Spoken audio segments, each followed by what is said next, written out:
Avez-vous déjà pris le temps de vous installer au bord d'une mare et d'observer ce qui se passe?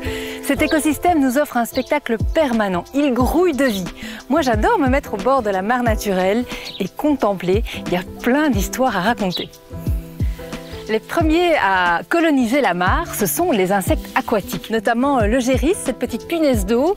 On a l'impression qu'elle marche sur la surface, en fait c'est parce que ses pattes sont équipées de petits poils soyeux. Alors on a aussi les ditiques et les notonèques qui sont un peu la terreur des fonds puisque ce sont des grands prédateurs et eux se déplacent avec leurs pattes postérieures qu'ils utilisent comme des rames. C'est assez drôle à observer aussi.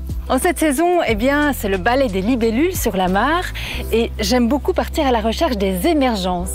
C'est-à-dire qu'au bout d'un certain moment, la larve de la libellule qui aura passé sa vie sous l'eau va sortir, s'accrocher à un végétal et se transformer en libellule, donc l'insecte adulte qu'on connaît qui est magnifique. Et on peut observer, quand on regarde bien, les restes de ces larves, c'est en fait leur enveloppe qu'on appelle l'exuvie, qui reste accrochée au végétal en question. Alors ici on a la libellule déprimée qui est une magnifique espèce, le mâle est bleu, la femelle jaune, c'est superbe.